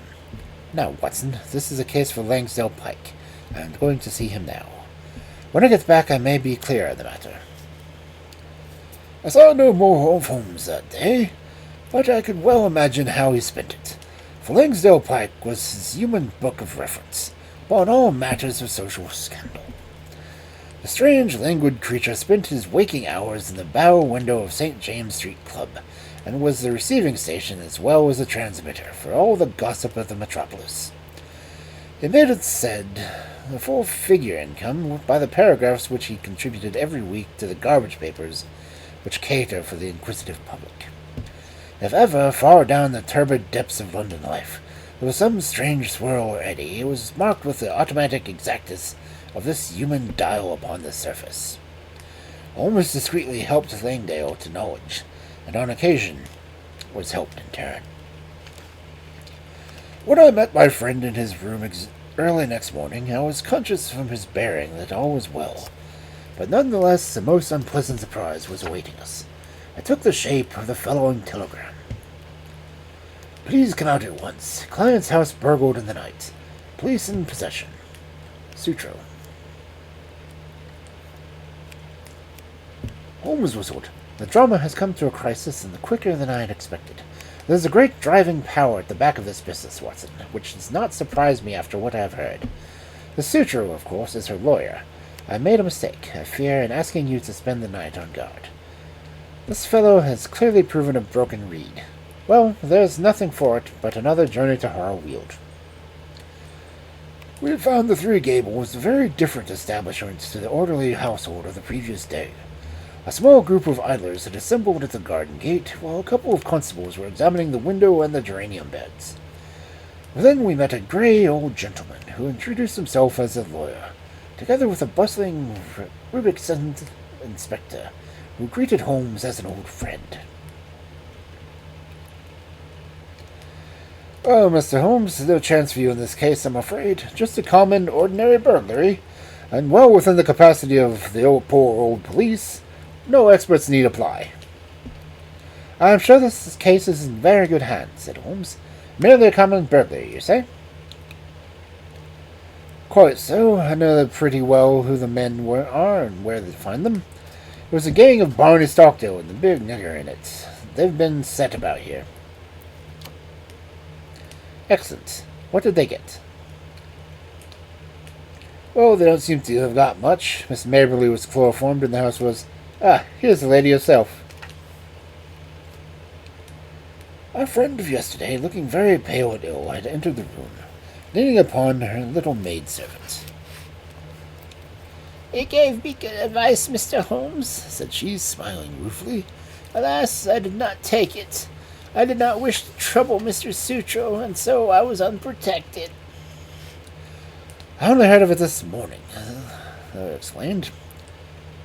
"Mr. Holmes advised me to have some friend in the house, and I neglected his advice, and I have paid for it." "You look wretchedly ill," said Holmes. "Perhaps you are hardly equal to telling me what occurred." "It's all here," said the inspector, tapping a bulky notebook. "Still, if the lady's not too exhausted." "There's really little to tell. I have no doubt that wicked Susan has planned an entrance for them. They must have known the house to an inch. I was conscious for a moment when the chloroform rag was thrust over my mouth, but I have no notion of how long I might have been senseless. When I woke, one man was beside the other, was raising a bundle from his hand from among my son's baggage, which was partially opened and littered over the floor. Before he could get away, I sprang up and seized him. "You took a big risk." I clung to him, but he shook me off, and the other may have struck me, for I can remember no more. Mary the maid heard the noise and began screaming out of the window. That brought the police, but the rascals had got away." "What did they take?" "Well, I don't think there is anything of value missing. I am sure there was nothing in my son's trunks." "Did the men leave a clue?" "There was one sheet of paper which I may have torn from the man that I grasped. It was lying all crumpled on the floor. It is in my son's handwriting." "Which means it is not of much use," said the inspector.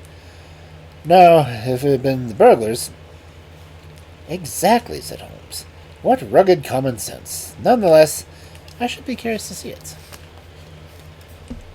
The inspector drew a folded sheet of foolscap from his pocketbook. "I never pass anything, however, trifling," he said, with some pomposity. "That is my advice to you, Mr. Holmes. In 25 years' experience, I have learned my lesson. There is always a chance of finger marks on something." Holmes inspected the sheet of paper. "What do you make of it, Inspector?" "Seems to be the end of some queer novel, so far as I can see." "It may prove to be the end of a queer tale," said Holmes. "I have noticed the number on the top of the page. It is 245. Where are the odd 245 pages?" "Well, I suppose the burglar got those. Much good may it do them." "It seems a queer thing to break into a house in order to steal such papers as that. Does it suggest anything to you, Inspector?" "Yes, sir. It suggests that the rascals grabbed what first came to hand. I wish them joy with what they got." "Why should they go through my son's things?" asked Miss Myers-Lee. "Well, they found nothing upstairs valuable downstairs, so they tried to make their luck upstairs. That's how I read it. What do you make of it, Mr. Holmes?"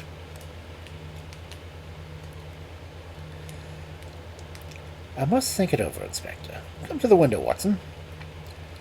Then, as we stood together, he read over the fragment of paper.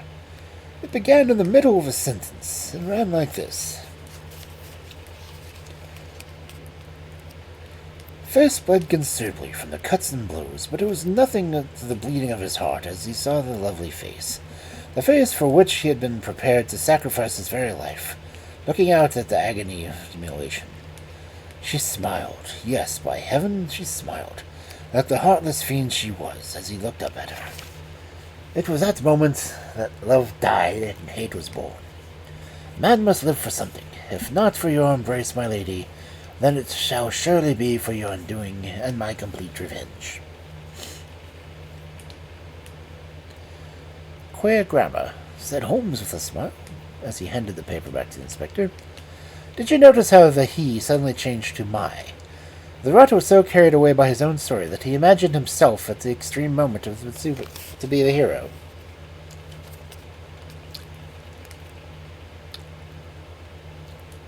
It seemed mighty poor stuff, said the inspector as he replaced it in his book. What? Are you off, Mr. Holmes? I don't think there is anything more for me to do now that such a case is in such capable hands.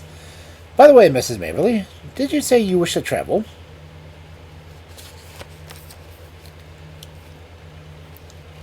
It has always been my dream, Mr. Holmes. Where would you like to go? Cairo, Madeira, the Riviera? Oh, if I had the money, I would go around the world. Quite so, round the world. Well, good morning. I may drop you a line in the evening. As we passed the window, I caught a glimpse of the inspector's smile and shake of his head. These clever fellows always have such a touch of madness. That was what I read in the inspector's smile. Now, Watson, we're at the last tap of our little journey, said Holmes, when we were back in the roar of central London once more. I think we had best clear the matter up at once, and it would be well that you should come with me, for it is safer to have a witness when you are dealing with such a lady as Isadora Klein.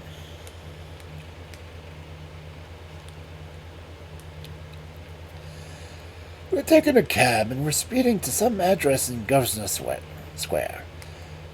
Holmes had been sunk in thought, which has roused him suddenly. By the way, Watson, I suppose you see it all clearly? No, I can't say that I do. I only gather that we are going to see the lady who is behind all this mischief. Exactly. Does the name Isadora Klein convey nothing to you? She was, of course, the celebrated beauty. There was never a woman to touch her. She is pure Spanish, the real blood of the masterful conquistadors, and her people have been leaders of Permanhatcho for generations. She married an aged German sugarcane Klein, and presently found herself the richest as well as the most lovely widow upon earth. Then there was an interval of adventure which pleased her own tastes. She had several lovers, and Douglas Maberly, one of the most striking men in London, was one of them. It was by all accounts more than an adventure with him. He was not a society butterfly, but a strong, proud man who gave and expected all. But is she the Belle Dame Saint-Mercier of fiction? When her caprice is satisfied, the matter is ended, and if the other party in the matter can't take her word for it, she knows how to bring it home to him. Then what was his own story? Ah, you are perceiving it now together. I hear that she is about to marry the young Duke of Lamont, who might almost be her son. His Grace's ma might overlook the age, but a big scandal would be a different matter. It is so imperative. Ah, here we are. It was one of the finest corner houses of the West End. A machine-like footman took up our cards and returned with word that the lady was not at home. Then we shall wait until she is, said Holmes cheerfully. The machine broke down. Not at home means not at home to you, said the footman. Good, Holmes replied. That means that we shall not have to wait. Kindly give this note to your mistress. He scribbled 3 or 4 words upon a sheet of his notebook and folded it and handed it to the man. What did you say, Holmes? I asked. I simply wrote, shall it be the police then? I think that will pass us in. It did, with amazing celerity. A minute later we were in an Arabian Nights drawing room, vast and wonderful, in a half-gloom, picked out with an occasional pink electric light. The lady had come, I felt, to that time of life when even the proudest beauty finds the half-light more welcome. She rose from a settee as we entered, tall, queenly, a perfect figure, lovely face, mask-like face, with 2 wonderful Spanish eyes which looked murder at us both. What is this intrusion and this insulting message? She asked, holding up a slip of paper. I need not explain, madam. I have too much respect for your intelligence to do so, though I confess that intelligence has been surprisingly at fault of late. How so, sir? But supposing that you hired bullies could frighten me from my work, surely no man would take up my profession if there were not the danger that attracts him. It was you, then, who forced me to examine the case of young Mabberley. I have no idea what you are talking about. What have I to do with hired bullies? Holmes turned away wearily. Yes, I have understated your intelligence. Well, good afternoon. Stop! Where are you going? To Scotland Yard. We had not got halfway to the door before she had us overtaken and was folding her arms. She had turned in the moment from steel to velvet. Come and sit down, gentlemen. Let us talk the matter over. I feel that I may be frank with you, Mr. Holmes. You have the feelings of a gentleman. How quick a woman's instinct is to find it out. I will treat you as a friend. I cannot promise to reciprocate, madam. I am not the law, but I represent justice so far as my feeble powers go. I am ready to listen, and then I will tell you how I will act. No doubt it was foolish of me to threaten a brave man like yourself. What was really foolish, madam, is that you have placed yourself in the power of a band of rascals who may blackmail or give you away. No, it was not that simple. Since I have promised to be frank, I may say that no one, save Barney Stockdale and Susan, his wife, have the least idea who their employer is. As to them, well, it is not the first.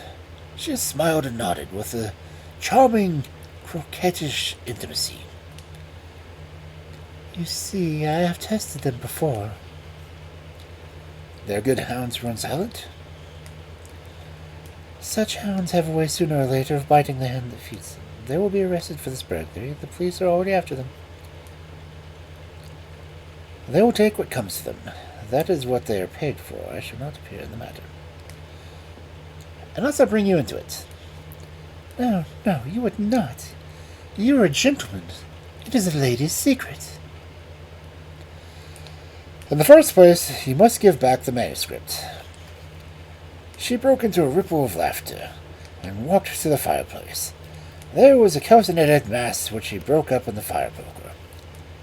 Shall I give this back? She asked, so roguish and exquisite that she did not look like a second before us, with a changeling smile, that I felt all of Holmes's criminals. This was the one whom he would find it the hardest to face. However, he was immune from that sentiment. That seals your fate, he said coldly. You are very prompt in your actions, madam, but you have overdone it on this occasion. She threw the poker down with a clatter. How hard you are, she cried. May I tell you the whole story? I fancy I could tell it to you. But you must look at it with my eyes, Mr. Holmes. You must realize it from the point of view of the woman who sees all her life's ambitions about to be ruined at the last moments. Is such a woman to be blamed if she protects herself? The original sin was yours. Yes, I admit it. He was a poor boy, Douglas, but it was so chance that he could not fit into my plans. He wanted marriage. Marriage, Mr. Holmes, with a penniless commoner. Nothing less would serve him. Then he became pernicious, because I had given. He seemed to think that I must still give, and to him only. It was intolerable. At last I had to make him realize it. By hiring ruffians to beat him under your own window? You do seem to know everything. Well, it is true. Barney and the boys drew him away, and here, I admit, were a little rough in doing so. But what did he do then? Could I have believed that a gentleman would do such an act? He wrote a book in which he described his life story. I, of course, was the wolf, he the lamb. It was all there, under different names, of course, but who in all London would have failed to recognize it? What do you say to that, Mr. Holmes? Well, he was within his rights. If it was in the air of Italy that had got into his blood and brought it with a cruel Italian spirit, he wrote to me and sent me a copy of his book that I might have the torture of anticipation. There were 2 copies, he said, one for me and one for his publisher. How did you know the publisher had not reached him? I knew who the publisher was. It was not his only novel, you know. I found out that he had not heard from Italy. Then came Douglas's sudden death. So long as that other manuscript was in the world, there was no other safe for me. Of course, it must be among his effects, and these would be returned to his mother. I set the gang to work. One of them got into the house as a servant.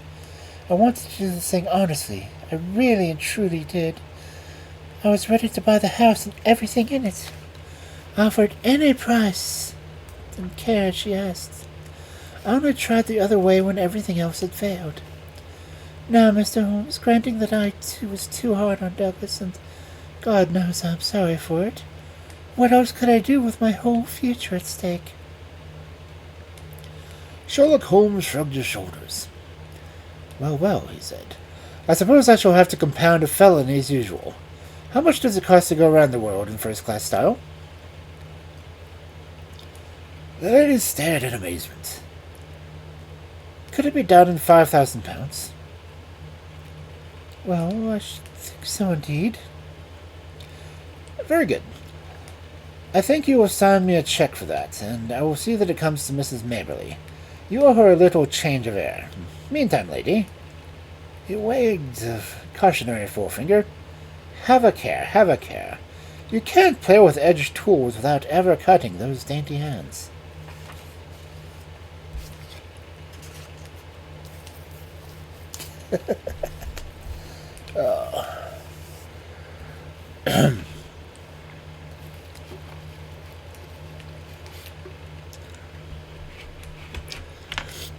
Yeah, thank you for the raid, Dratov.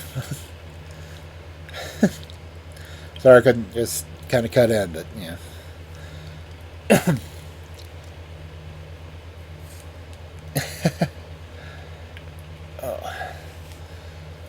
Whew. Yeah, I may have to keep it at 2 Sherlock Holmes stories a night if they're going to be those 18-pagers.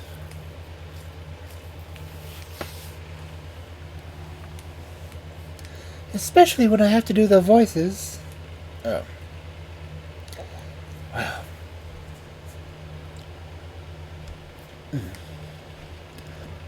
Excuse me.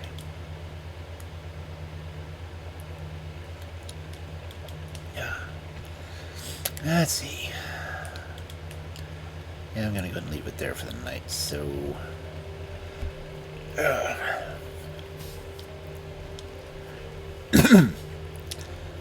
Thank you, everyone who came in. Thank you for the raid again, Drezov. And Mini Yeti also raided me in, so thank you for coming in, Yeti. Oh, and I'm in ads anyway.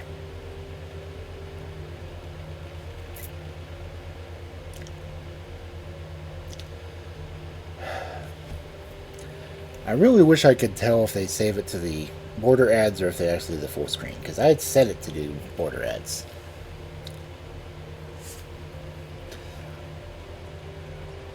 I'd rather do border ads so you guys don't miss anything and I don't have to recap. Which just...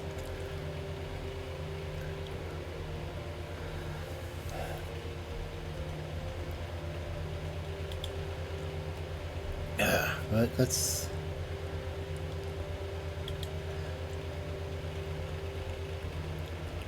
I guess I can... I was lurking in yours anyway, shut off, so...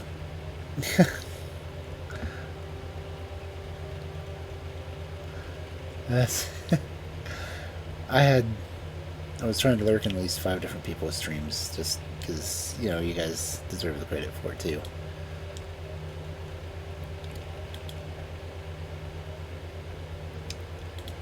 But, let's see who to rate out to. Let's see if my vision will refocus, because I'm blurry right now.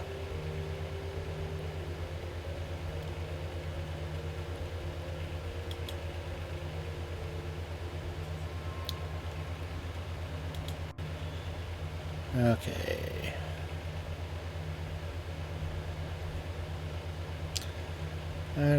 Altered is doing... What game is that? Sea of Stars? Is he reading or is he playing? I have to look in.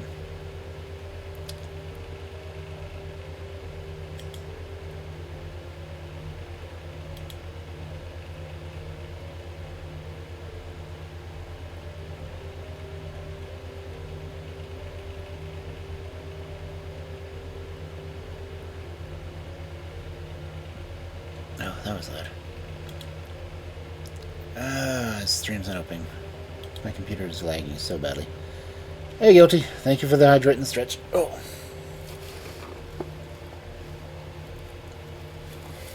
Oh.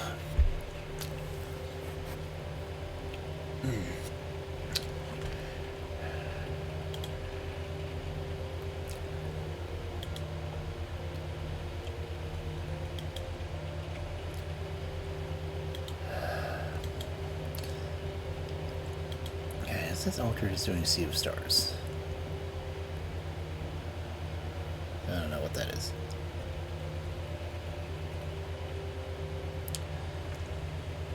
Okay. And my stream's freezing again on me, so yeah, let's go ahead and read Dusk. If it'll let me type messages. Hold on.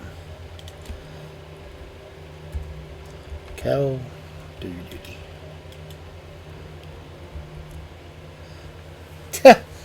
Hey, Oni!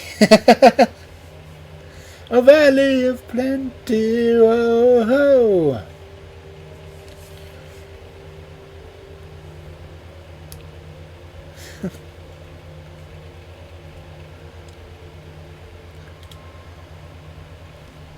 Okay, so yeah, my main browser has decided that it no longer wants to cooperate. Yes, you got it before the end this time.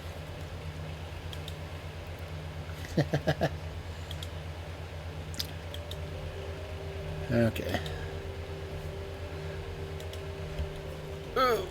Let's see.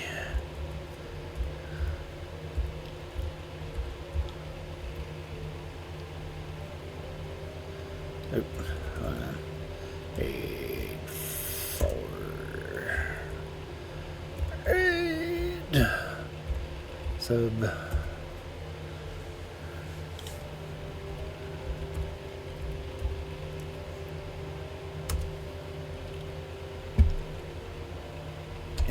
Read.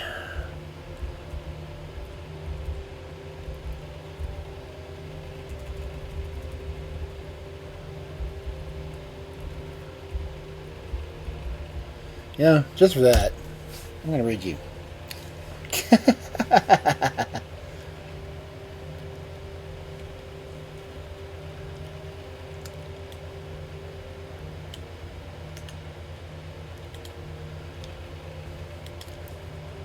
So if anyone is feeling generous, Oni is doing a fundraiser right now. And you can torture him by making him work out. So, yeah, let's go over and do that. I'll see you all over there.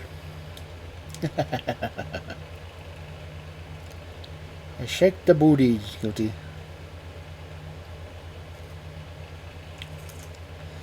Alright, have a good evening, everyone. We'll go see what Oni's up to.